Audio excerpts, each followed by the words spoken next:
l'isolation de vos combles avec la société Yep Habitat. Et la société Péris, partenaire du rugby languedocien, vous présente Série Rugby.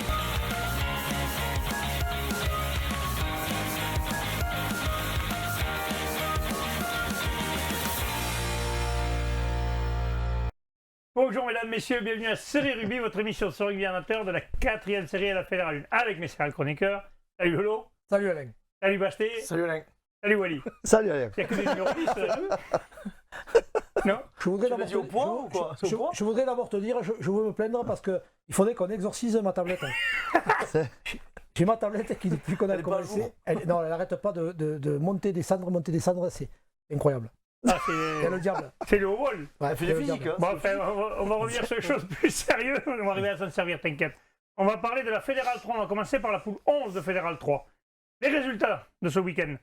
Vendre-Lespignan recevait Servien-Bougeant, victoire de Vendre-Lespignan-Sauvian, 16-15.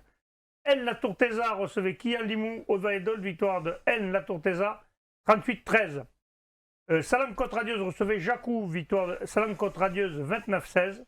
Revel recevait Rivesaltes-Bompas, victoire de Revel, 27-25. Et Saverdin recevait Stade Picénois, victoire du Stade Picénois, 32-18. On commence par celui-là, Laurent, le Stade Picénois, 32-18. Je parlais tout à l'heure d'une performance, je crois que celle de Pézenas dimanche est à noter, parce qu'aller s'imposer de telle manière à Saverdin.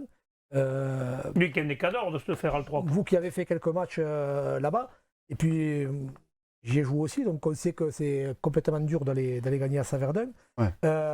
Pézenas qui s'impose par 3 essais contre 2 côté Saverdin.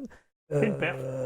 Pour moi, ça va. Ouais, bon, peut-être qu'ils vont lancer vraiment leur saison. Voilà. Ah oui, et puis c'est surtout que cette défaite de Saverdin à la maison, mais les fait rétrograder en milieu de tableau. Et je pense que je pense que par rapport et de mémoire, Pézenas a un match de retard contre Vendre-Lespignan-Sauvian qui se jouera le fin décembre. Qui pourrait encore les propulser plus haut. Qui sait, avec 2 victoires, il pourrait se retrouver dans le trio. Ouais, mais Pézenas qu'on avait enterré peut-être un peu trop vite, est allé vraiment montrer que si on en doutait, il y a vraiment de grosses qualités. On va compter avec eux. Un match quand même relativement heurté, je pense aussi, accroché parce que pas mal de cartons, notamment côté un rouge de chaque côté, Santenac côté Saverdin et côté Pézenas, on ne sait pas trop qui. Et ensuite 2 cartons jaunes et un blanc, et donc ça a dû être un match quand même assez engagé, quoi. Voilà, donc belle perf de Pézenas à Saverdin. Parfait. N-La-Tourteza qui recevait Kian-Limou, Aude-Valedol, Wally, victoire de N à domicile, la jeunesse libérienne tourne à plein régime. N a reçu 5 sur 5, hein, donc 5e victoire de cette équipe de N qui continue son chemin, qui prend son premier bonus offensif de la saison. Et prend la première place en plus. Et prend la première place, donc voilà, bon, mis à part les 5 premières minutes où ils ont été un peu inquiétés par cette équipe de Kian-Limou qui quand même n'était pas non plus venue en victime. Voilà, après petit à petit ils ont mis la main sur le match et ils s'imposent avec le bonus. Donc c'est leur premier bonus quand même. C'est leur premier bonus de la saison, ouais. Mais c'est bien là, ils ont un parcours pour l'instant qui est très intéressant. Ouais. Revel, Rivesaltes, Fabien, Revel, 2e victoire consécutive. Deuxième victoire, mais ça a été dur, ça s'est fait vraiment dans les dernières minutes. Rivesaltes Bompas qui ont mené pratiquement tout le match. D'abord 12-11 à la pause, puis même 25-14, notamment grâce à un essai de Calmont et les 20 points au pied de Big A, si je ne me trompe pas. Mais voilà, à 5 minutes de la fin, Revel qui repasse devant grâce à un essai de Passoni. À la 74e exactement. C'est un match important, il fallait le gagner parce que là, sinon ça se creusait. Hein. Important, voilà. S'ils veulent se maintenir, c'est vraiment important. Et le buteur, c'est Guy qui passe vraiment la pénalité de la gagne à la dernière minute. Bon, ok, allez, des duels, des mal placés. Salam-Côte-Radieuse, Jacou, Wally. Ouais, Salam à domicile a fait le job. Ouais, Salam-Côte-Radieuse qui continue aussi donc, à domicile, qui confirme, donc qui reste accroché à cette 2e place. Donc voilà, avec un bonus offensif et. Malheureusement, cette équipe de Jacou qui est toujours un peu dans le dur.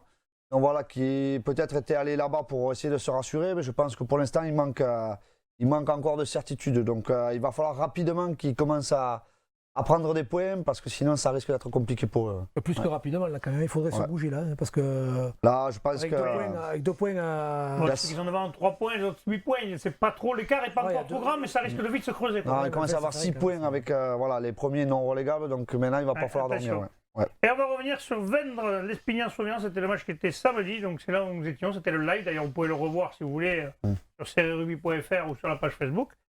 Où tu étais d'ailleurs, Laurent. Et belle victoire. 16-15, d'un petit point, mais victoire importante. Belle victoire, le mot belle, beau. Ah si, que c'est une victoire, elle est belle. Oui, bien sûr, mais bon, ça a été quand même assez poussif. On a assisté, nous étions avec Richard aux commentaires, on a assisté à un match tendu jusqu'à aux dernières minutes, puisque Servien sur la fin aurait pu l'emporter. Peut-être avec un peu plus de lucidité de la part de Ludo, à un moment donné, peut-être prendre 3 points par un drop, ce qu'il sait parfaitement faire et qu'il a été plusieurs fois en possibilité de le faire, il ne l'a pas fait. Des petites erreurs, des maladresses à la main près de la ligne, que ce soit du côté ententiste ou du côté Servien-Boujan, qui auraient pu faire basculer le match. Le match a basculé sur un essai de Corentin Tricot à un quart d'heure de la fin, qui, après quelques des jeunes Tricot, là, c'est un jeune de chez nous là, qui était formé chez nous. Et, ouais, un petit peu. Et donc, à force que les avant-buts jouaient 2-3 pénalités à la main, un ballon qui est écarté, il prend un intervalle, il marque, pas mal de points au pied aussi. Donc, et c'était un match qui était important d'un côté comme de l'autre, parce que côté Servien-Boujan, avec le non-match joué par Palavas, ça leur aurait permis, avec cette victoire, de reprendre peut-être la tête en tout cas, oui, de prendre la tête, en tout cas la deuxième place de la poule. Oui, la deuxième, sûr. Et côté ententiste, une défaite était signe de mauvaise posture. Donc, il fallait gagner impérativement pour les deux équipes, en fait. Ouais, et puis bon, à noter quand même que dans l'effectif ententiste, encore la présence de 3 juniors 3e année, le petit Francino qui s'est blessé au bout de 10 minutes de jeu, le petit Chavarnac et le petit Tristan Guidi qui joue depuis le début. Donc quand même de belles heures à venir. À noter l'avant-match, émouvant hommage rendu à Jean avec les 2 équipes, les 4 équipes, puisqu'il y avait les équipes réserves qui s'étaient jointes au milieu du terrain et tout le monde a respecté. Avec Renaud, on y était. Vraiment, on n'entendait pas une mouche voler, on sentait quand même qu'il y avait... c'était un moment un peu solennel et puis tendu, quoi. Je pense que cette équipe de Vendre, alors certains peut-être lors de la retransmission me targueront d'être un peu chauvin dans les commentaires, mais bon, quand on a passé plus de 25 ans dans un club, on ne peut pas l'oublier comme ça. Et donc je suis très content de la victoire ententiste. Une pensée pour mon ami Anthony Cortés, qui ne pouvait pas être là puisque retenu par des obligations professionnelles, et qui a dû quand même sacrément pester de la contre-performance, parce que je pense qu'ils avaient programmé un match sur les tablettes pour venir rattraper un petit peu la défaite à domicile contre Elna. Et justement, on a la réaction du capitaine et de l'entraîneur à ton micro, justement, parce que là, on avait un bon commentateur, mais on avait aussi un bon adjoint avec toi, parce que quand même avoir... Hein? Qui c'est que t'as avec toi? Dis-le. Richard Castel, un grand joueur. Allez, on voit ta réaction à ton micro. Mais j'ai perdu. Donc on se retrouve après cette victoire 16-15 de l'entente Vendre l'Espignan-Sauvian sur Servien-Boujan. On va commencer par l'entraîneur. On pourrait dire pas un grand match, mais l'essentiel est fait. Effectivement, ouais, peut-être pas un grand match. Après, voilà, en étant mené 15-6 à 20 minutes de la fin, voilà, il fallait du cœur, il fallait de l'envie. On sait faire, ça fait 2 fois qu'on passait à côté sur ça. Voilà, ils m'ont montré qu'ils l'ont vraiment, le cœur et l'envie, et qu'on fera de belles choses encore après ça. Et déjà, on a l'essentiel de la recette, donc c'est pas mal. C'est ce qu'on disait avec Richard la retransmission. L'objectif aujourd'hui, il était diamétralement opposé. D'un côté, Servien-Boujan qui devait absolument gagner pour recoller le haut du tableau, et vous qui deviez absolument gagner aussi pour pouvoir justement sortir de cette zone. Thibaut, ton ressenti sur ce match? Honnêtement, c'était très compliqué, mais dès ce matin, on a senti un groupe vraiment concerné. On sortait les 2 matchs à l'extérieur compliqués, c'est qu'on avait un peu perdu les valeurs de ce club. Il y a eu cette tragédie aussi ça nous a un peu bousculé. Et ce matin, je pense que dès notre arrivée, on était tous concernés pour faire un gros match. Ça a été compliqué, on n'a rien lâché, on a fini à 14. Puis voilà, aujourd'hui c'est 4 points. On voulait juste une victoire et se retrouver entre nous et retrouver les valeurs de ce club. Et je pense que c'est chose faite aujourd'hui. Ouais, on va finir avec Corentin. Aujourd'hui, pour une fois, l'artisan de la victoire. Peut-être que tu as enfin aujourd'hui écouté tes entraîneurs et apporté ce que tu dois apporter à l'équipe. Tu t'es calmé. Ce match, comment tu t'es préparé par rapport à ce match? Se préparer, c'était un peu compliqué de se préparer parce que c'était le premier derby de la saison. On sait très bien que l'autre derby a été reporté par rapport au décès de Jeannot. Après voilà, moi comment je me suis préparé, j'ai essayé de prendre sur moi-même. J'ai essayé d'écouter Aurel parce que c'est vrai que depuis le début de la saison, ils en faisaient qu'à ma tête. Sauf que j'ai pas réussi à faire un bon match depuis le début. Aujourd'hui, je l'ai écouté. Voilà, un essai. Après, voilà, c'est toute l'équipe aujourd'hui. Donc voilà, si je me calme, je pense que ça va mieux et que les entraîneurs et les joueurs seront bien plus contents sur le terrain. Voilà. Ben, ça fait plaisir d'entendre des paroles sages un petit peu. C'est pas faute de vous le dire tout le temps. En tout cas, félicitations à tous pour ce club qui, vous savez, m'est cher. Je suis content, Richard était content. Qu'importe la manière, pourvu qu'on ait le résultat. Et maintenant, pourvu qu'on ait l'ivresse, avec modération. Et bonne soirée à tous, encore merci. On a vu un capitaine content d'avoir gagné Thibaut Penarias. On a vu un bel essai aussi quand même. Hein. Ouais. T'as vu, je ne sais pas si le père en aurait marqué les comme ça ou un débordement. J'en ai marqué des plus beaux. Il a fait que son travail, c'est tout. Allez, non, mais à noter, il est dur. Avec un style différent quand même. Avec un style différent. Non, mais à noter quand même il faisait pas la fin de passe, lui. La très bonne, si j'en faisais aussi. La très bonne tenue des deux équipes. Pas un seul problème sur ce match.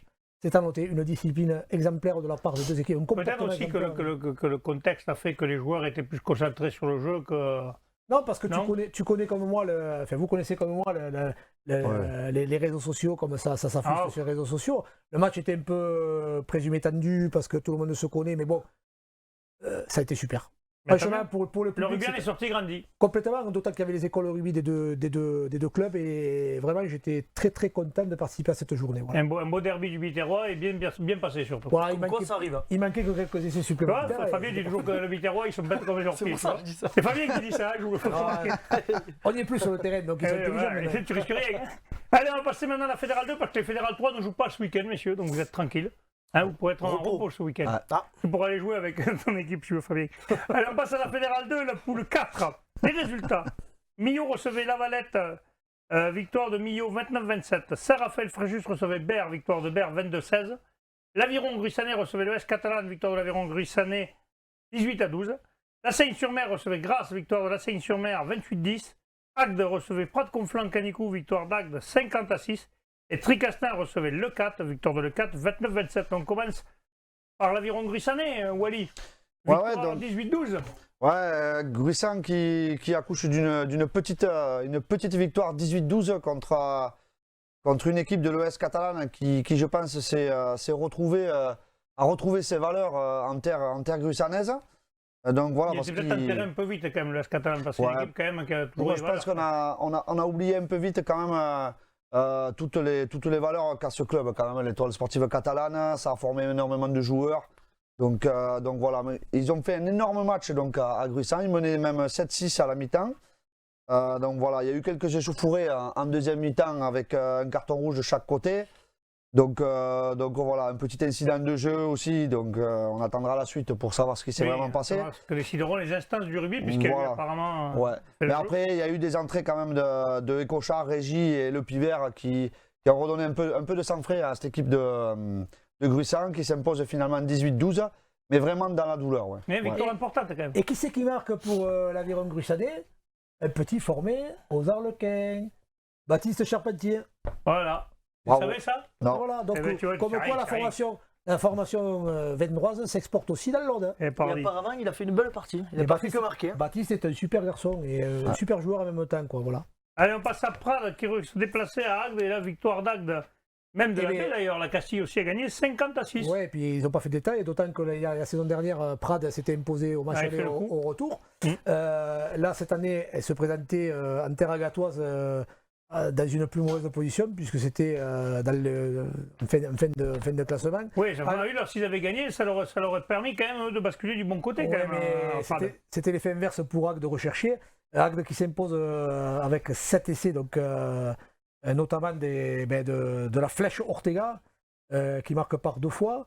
Ensuite, Sébastien Cossé, Chabot et Fourquier par 2 fois aussi. Ainsi que Merenda, donc un match complet de cette équipe d'Agde sur ces terres qui... On voit d'ailleurs quelques images en ce moment des essais marqués par les Agatois. Il se replace à la 4e place Il était mal placé, mais là, ils ont fait le bon coup en revenant à ce 4e. Là, c'est sur une embuscade. Et en sachant quand même qu'ils s'appuient sur un bon collectif et ils se permettent de faire doubler Mathieu Amoros. On se permet de laisser jouer un peu le petit Solis qui a fait le début de saison avec la une qui maintenant descend en B pour que l'équipe réserve aussi puisse non. Je pense que Il y a la qualité dans l'effectif. le ROAV repart Et de de plus belle, retour. quoi. Repart de plus belle, ouais, tout à fait. Tricastin Le 4, Fabien. Victoire de Le 4 à l'extérieur. Et très belle victoire dans un super match, même si le 4 a été mené quand même, hein, parce qu'il y avait 17-8 à la pause.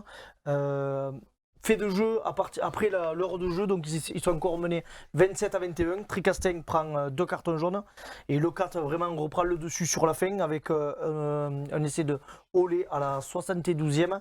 Et c'est Jordan Delpech, auteur de 14 points, qui met la pénalité de la gagne à 2 minutes de la fin. Et vraiment belle opération de le 4. Ah oui, parce que là, du coup, ils se retrouvent 7e alors qu'ils Ils se étaient vraiment retrouvent placés. Là. 7e Ils parce étaient à qu'ils l'égalité étaient- avec Prades. Là. Mais bon, à savoir que le 4 quand même n'a matchs fait, trop n'a tard. fait que 4 matchs.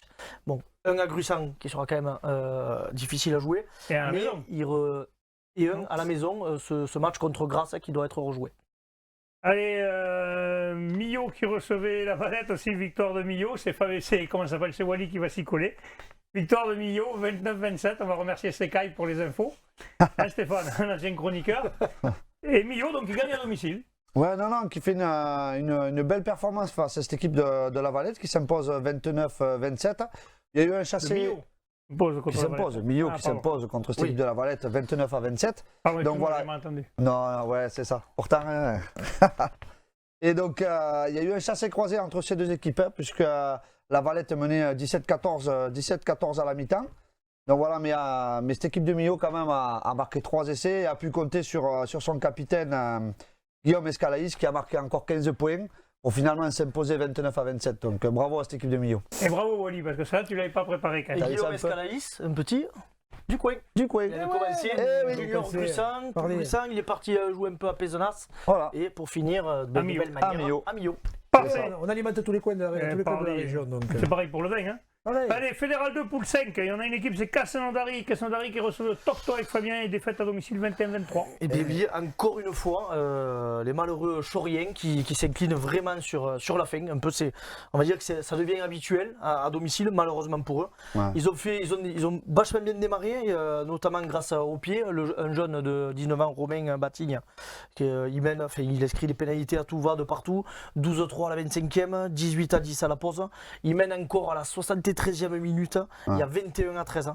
Mais voilà, à 3 minutes de la fin, Ça ne veut pas. Hein. ils prennent une première C'est- pénalité et un essai transformé. Et à la sortie, le match, encore un match, je vais dire, qui leur échappe De justesse à la à la dernière fin. minute. Il me semble que Romain Batigne, c'est pas le fils du Batigne qui jouait à Castelnaudary aussi, qui a joué, il me semble. Hein. Moi, on a joué. il me Je semble, ne le dirai pas, mais bon. Wally, tu Pourquoi te pas. rappelles, Ah, Wally, il était pas vieux. Il a l'air vieux, mais il n'est pas vieux, Wally. Hein. Si, si. Il ne le connaît pas. Toi, tu es plus vieux que lui. Hein. J'ai un jeune de non. 24 ans, moi. Bon, je vous rappelle que la Fédérale 1 non plus ne joue pas ce week-end. Donc, on va passer à la Fédérale 1 qui n'a pas joué, mais ça y est, eux, ils reprennent. Donc, ça commence dès ce samedi avec à 18h30 au Parc des Sports de l'Amitié, Narbonne-Nîmes. Là, messieurs, il y a un beau match. Hein. Ouais. Après, vous avez Bédary de Bourg-en-Bresse, Château-Renard-Mazamet. Hier, Carqueran-Lacroix qui recevra l'Avenir Castanéen, Aubenas qui recevra Bourgoin-Jallieu et Serré qui recevra le Stade niçois. Là, on a un big match. Là. Aubenas, Aubenas qui reçoit Bourgoin, le derby. Là oui. Le derby, je pense que ça va être. Et quand c'est même, surtout que ça peut aider d'autres équipes parce que si Aubenas gagne, ça va faire piétiner Bourgoin. ouais. ça- Ça va resserrer encore un peu plus. Parce que déjà que c'est serré quand même, parce qu'entre Je Narbonne pense qui a que- 23 points et Bourgoin qui a 27 points, c'est très serré. Et puis Nîmes est obligé de gagner s'ils veulent rester accrochés Non, à mais ces une quatre journée là. comme ça pourrait sourire à Narbonne. Voilà. Si Bédary de gagner à domicile face à Bourg-en-Bresse. Ouais, Donc, alors voilà. enfin, ça, tu vois, là, j'y crois pas trop quand même. Parce que Bourg-en-Bresse, quand même, avec l'effectif qu'ils ont, bon, ils ont fait un faux Ils pas à se sont- Château-Renard, mais. Ouais, on ne sait jamais. Je viens de voir. Rappelez-vous le faux pas à Château-Renard. Il ne ouais. faudrait pas que Bourg-en-Bresse se déplace dans la même optique. Hein. Ça m'étonnerait qu'un club pro comme ça fasse 2 fois la même erreur. Quand même. Non, parce qu'ils ont envie de me remonter Je de suis suite. assez d'accord, mais bon. Mais Ouais, par à contre, mon avis, eux, ils ont l'occasion ce coup-ci de prendre la première place. Parce que Bourgoin-Jallieu va avoir du mal à les gagner au Benin, je pense. oui, on aura quand même. Ça sera tendu, hein. Côté Verjalier, on aura quand même 3 anciens almenaciens quand même. On aura Baptiste Philippe, sa 2e saison à Bourgoin, Nicolas Elmer et Luigi Stragiotti qui auront envie de se rappeler au bon souvenir quand même du staff d'Aubenas. Donc, moi, je pense que Tu vas Bourgoin aller faire un coup là-bas? Bourgoin, c'est quand même le patron taille XL de la poule avec Bourg. Et moi, à mon avis, en termes d'effectifs, est supérieur à Bourg-en-Bresse, hein, je pense. Donc, moi, je vois bien Bourgoin aller faire un petit truc là-bas. Même si côté Aubenas, j'ai deux garçons que j'adore, Maxime Seb et Thibaut Domenech, mais... Là, tu t'avances, il me tarde dimanche. C'est du dimanche, coup de fil. Parce que Ça moi, je pense que là, par le jeu des chaises musicales, là, à tout moment, Aubenas et Narbonne, ils peuvent se retrouver premier ex-aequo dimanche, et Bourgoin et Bourg-en-Bresse, avec 4 clubs qui se tiendraient dans un mouchoir de poche. Et Ça entre va les être deux, intéressant. Valence, hein. Et Narbonne qui reçoit Nîmes, messieurs, c'est peut-être l'occasion de gagner ce match contre Nîmes qui permettrait à Narbonne là oui, comme tu dis, peut-être d'avoir une Exactement, première place. Ouais. Avec serait Aubenas, pas- N'oublions pas que Narbonne a des impératifs que les autres clubs n'ont pas. N'oubliez pas. Narbonne, c'est la dernière saison, c'est où ça passe, où ça casse. Il faut impérativement cette saison que Narbonne Regardez le statut pro. retrouve l'élite. Oui, et puis surtout garder son centre de forme, enfin garder tous les avantages liés à un club pro.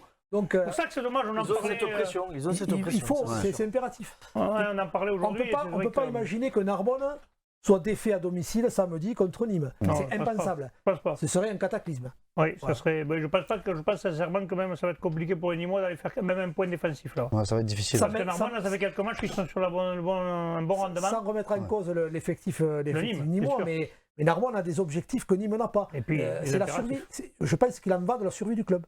J'espère Je pense qu'il en va. que mes amis narbonnais du RCN nous feront plaisir ce week-end. Je le souhaite aussi parce qu'un club comme Narbonne ne peut pas rester. C'est pour ça, messieurs, que regardez bien, si on regarde cette poule, on prend 2 secondes pour en parler, on n'en parle pas trop souvent, mais il y a quand même un championnat du haut, un championnat du bas, et c'est quand même dommage de voir ces clubs, Bourgoin, Bourg-en-Bresse, Aubenas, Narbonne, hier Carqueiranne-Lacroix se disputer une hypothétique montée en Pro D2, alors que tous ces clubs-là, presque, ont leur place en Pro D2. C'est un peu le souci de la Fédéral 1, on C'est le ça. dit tout le temps. Parce qu'il faudrait une Pro D3. Limite, mais c'est comme il y a eu un moment. Il me semble qu'on en a entendu parler il n'y a pas longtemps de ça. Il me semble aussi. Après, pour moi. Parce que ces clubs-là mériteraient déjà de garder leur centre de formation, parce que certainement que les perdre, déjà, c'est une mauvaise chose, puis même pour leur bassin. De toute façon, pour le bien-être du rugby français, après ce que l'on vient de subir avec le manque de joueurs, le manque notamment de première ligne, qui pour moi est une carence énorme au niveau du rugby français, il est essentiel de professionnaliser la Fédérale 1. En l'occurrence, l'appeler Pro D3, Fédérale 1, peu importe comment elle s'appelle, mais je pense que certains de nos dirigeants sont en train de se pencher sur le sujet et je suis à 200% avec eux. Moi je suis pour le rugby dans les écoles, on va former des petits pour les récupérer au niveau des licenciés. Je suis pour un élitisme qui va du top 14 jusqu'à la Fédérale 1 parce qu'on en a besoin, parce que le rugby français en a besoin. Et si la Fédérale 1 est professionnelle, tout le bas va être remonté. Je veux dire, on va aller. Tout le monde va en profiter. Mais bien sûr, tout le monde va en profiter. Les clubs de série qui vont former tous ces jeunes vont arriver, même quand ils joueront en Fédérale 1, ils sauront pourquoi ils jouent. Ils seront dans un cocon rugbystique où ils seront formés. On a trop peu de piliers maintenant en France. Donc je parle des piliers parce que c'est un poste qui me tient à cœur, mais en première ligne, quel sera le successeur de... On a Camille Chat qui va se retrouver propulsé numéro 1. Quel sera à l'heure actuelle le successeur de Camille Chat qui était numéro 2 ? Et je vous pose la question. Vous êtes sur le Bague Bordeaux. Mais il est vieillissant aussi, je suis Bague Bordeaux, non, il me semble. Non, il y a Marchand. Il y en a quand même. Ouais, il y a Marchand. On verra bien. Ça serait notre débat parce que là, sinon, j'ai lancé le pierre dans la mare, ils vont me faire 3h30. Ah, mais moi je t'en parlerai déjà. J'ai compris. C'est pour ça qu'on va arrêter là. Messieurs, je vous remercie. On va se retrouver demain avec les résultats des séries. Merci. Transpirez bien sur tous les terrains. Allez, salut.